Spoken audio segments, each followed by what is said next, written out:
some examples what shows us that clinical pharmacy has a big influence of the outcome of the treatment. So that was only to stabilize your understanding and to show you what kind of important role you are playing. But what is then in special oncology? So what I have really to do in addition when we say clinical pharmacy, we are good in that. So what is in special the task? So we know that more and more the cause for death is needed by through the cancer.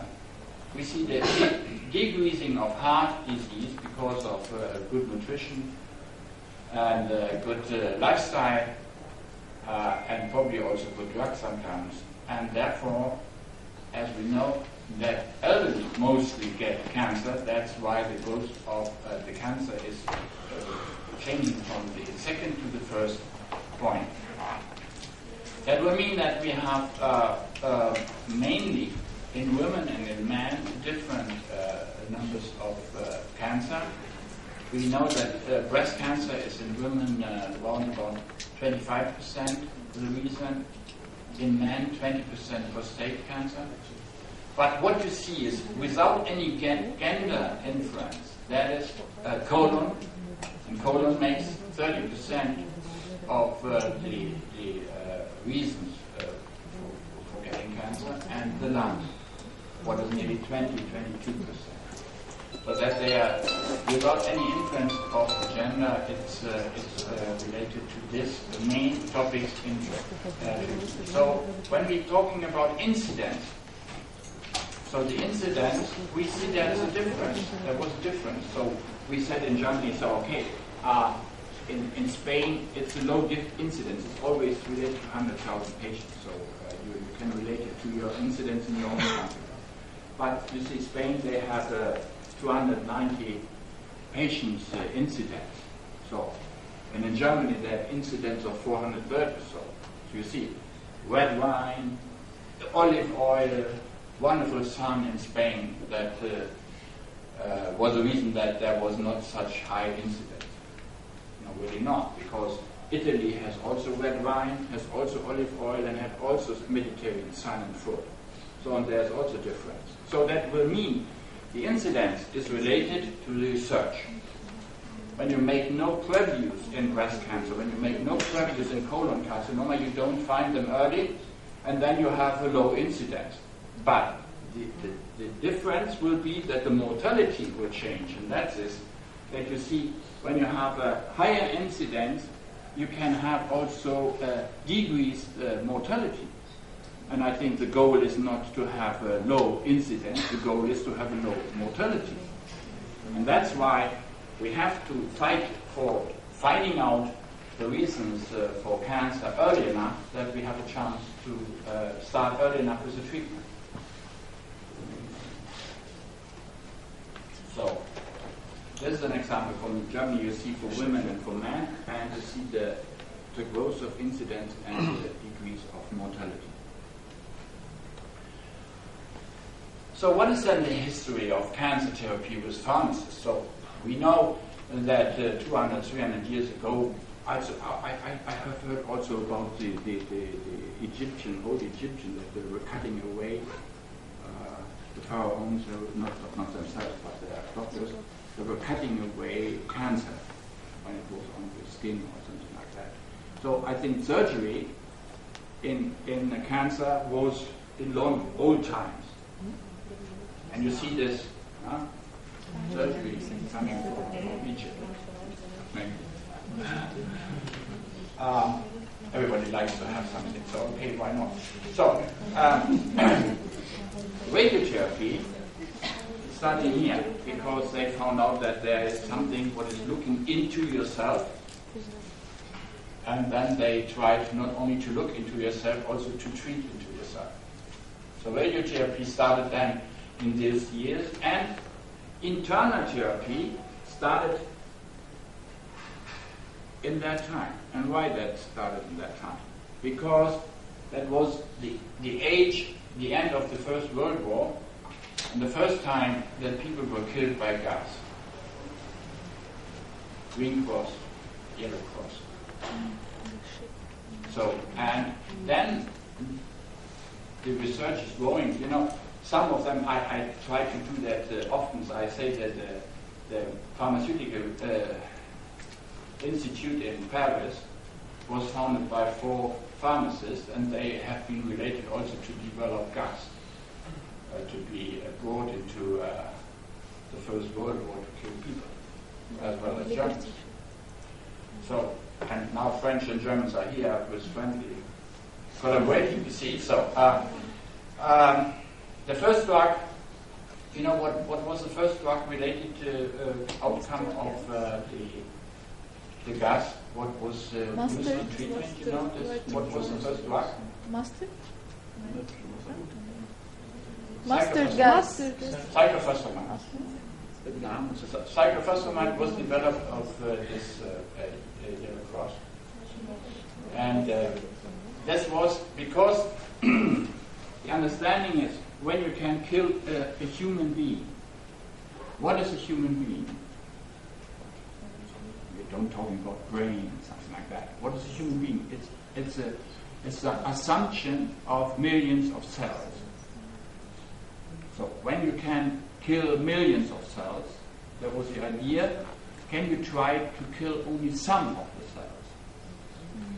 And then to find out what is the difference between these cells you want not to kill and these you want to kill. So, and then you find out that the growth, the speed how the cells are dividing themselves is related to good areas in the body. Because the colon, we need that, because when we had eat a bread, we need a new colon inside, because its other side, it's taking away the influence to intake in vitamins and all this the things what we need. So that therefore the colon has to regenerate himself very quickly. So that's good. We need that.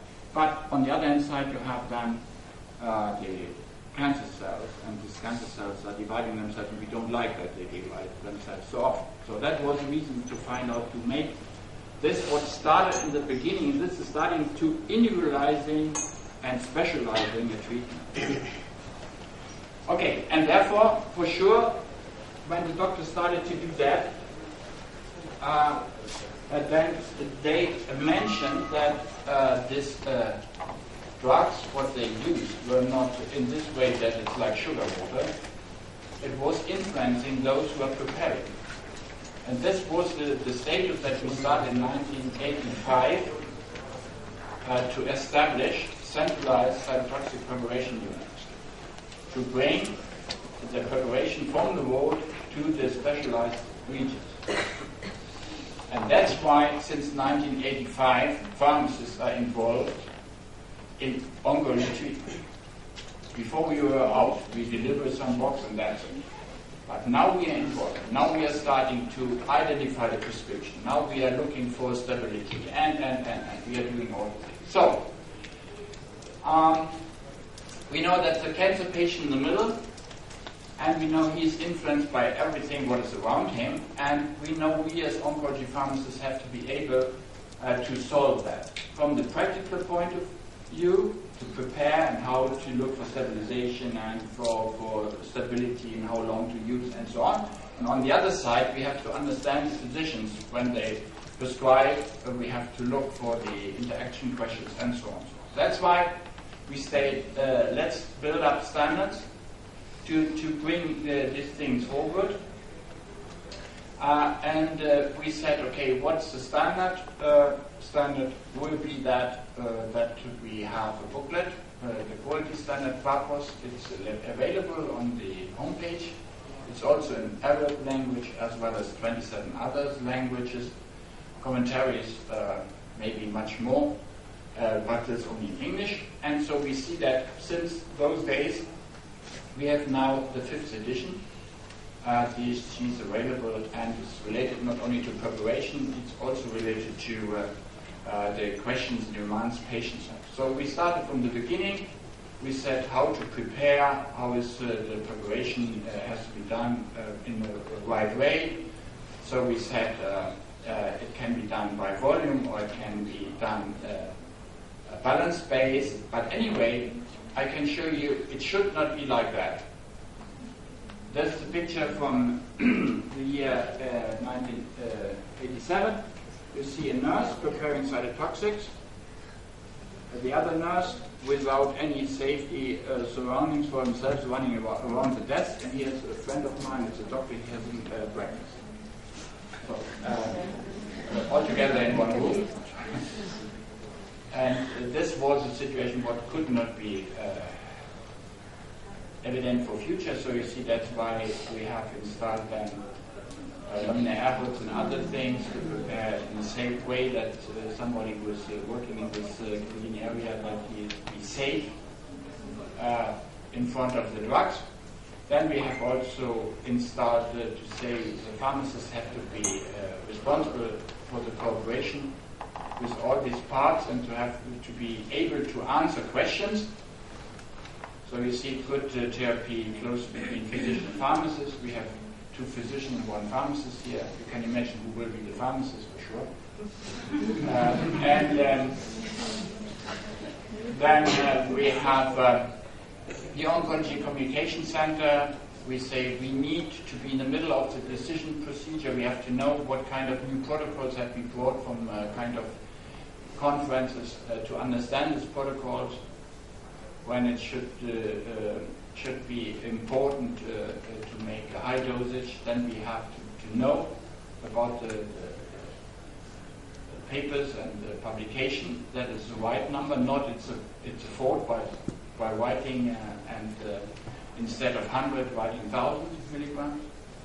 So that I mean that's important that we are involved in the documentation and standardization. Therefore, we have then started to install a prescription online, and the use of protocols will have been included together, and this could be then also be used to produce online, to produce then with a balance. We could have then the batches after the production, that we could make sure that the doctors are able to know that the content of the drug is like it is written and not like it is planned.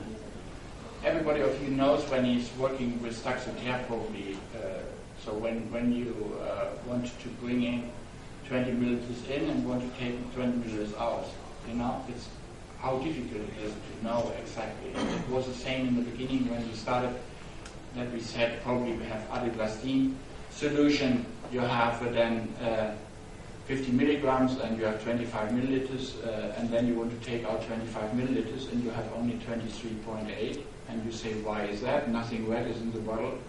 So because of the volume contraction, because of the molecule, then you have in 23.8 milliliters the same amount as you would have in 25 in your mind. So it's not a big problem, but when the prescription is 73 milligrams for the patient, how to make then the counting to know exactly what you have. So that's why it was a reason to install balance. Okay, we know this, we have to notice the influence of the status of the patient clinically. We have then to implement the status in a protocol online, and therefore we were able then finally to support the patient in pharmaceutical care, because as much more the treatment gives a chance that the patient can survive, as much more the influence of pharmacy is growing. Because when we are talking about the reason that you have not to go to the doctor every day, you have not to be in a hospital to get an infusion or something like that, but you have illness, you have questions to nutrition, you have pain management, and. So that's why this pharmaceutical care service can be done by pharmacists out of the hospital, but it has to be related to the treatment procedures.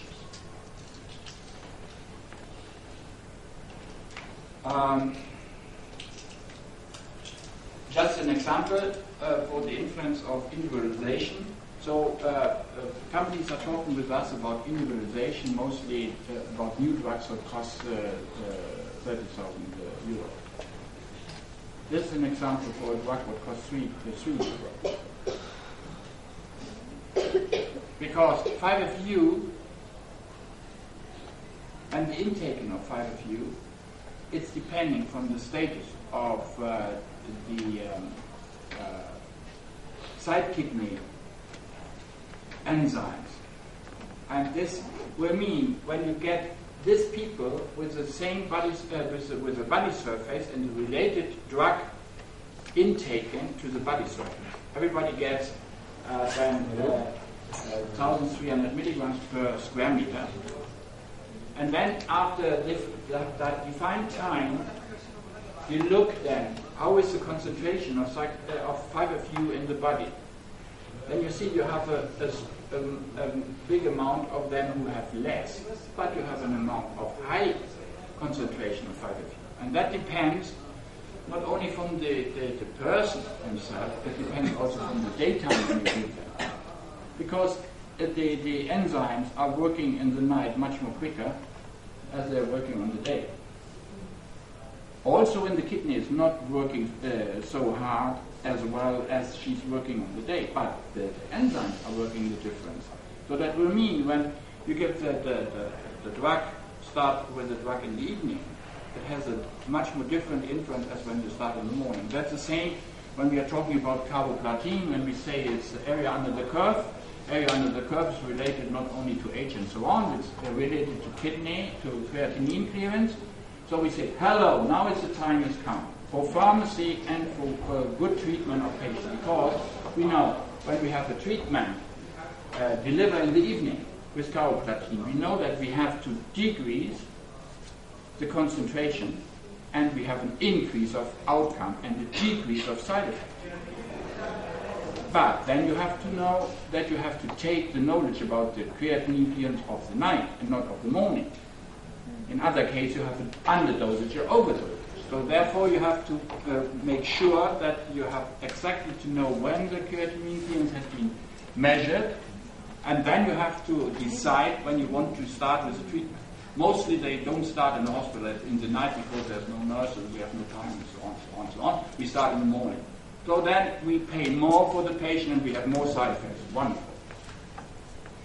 So that's why we have to influence, as oncology pharmacists, a discussion, what is right for the patient and what is right to saving money. And sometimes it's better to have a nurse more and to give the treatment at the right time, then you save money for the whole hospital and you make a life for the patient better. So, sorry for that quick enthusiastic talk. Also, we know that we have to identify that the patient who has cancer is in a critical situation as well as his whole family. And so we have also to make sure that we are able to build up a relationship in this situation. That's why we have also included in the educational program psycho-oncology to make sure that when we are talking about that, that we don't talk like we think about us. Start to learn how the patient.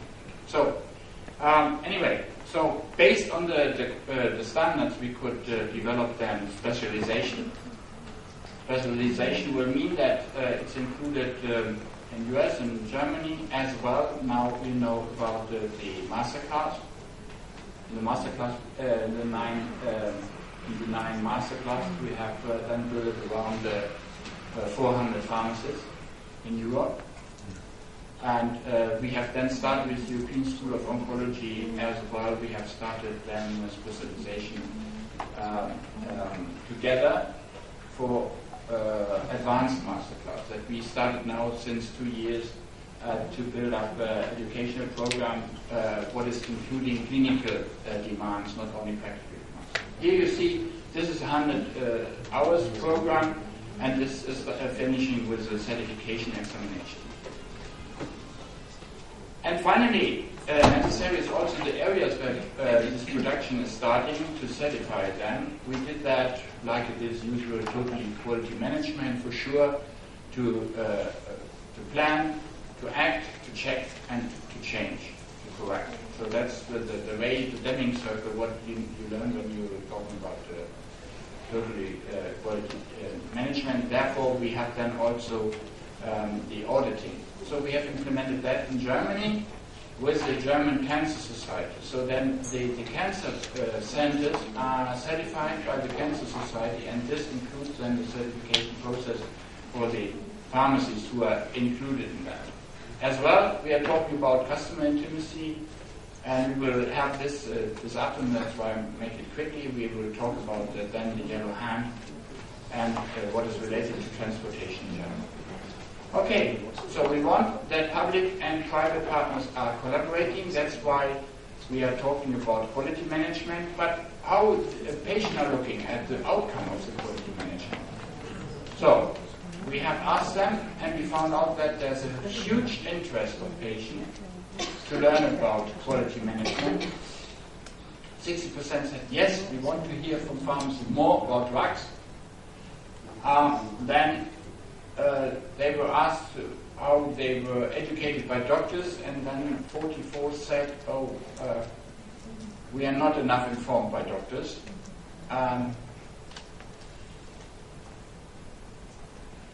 Then we said it's a great chance, because when they want to hear from pharmacists so much, and they are not educated totally from doctors, that pharmacists can do that.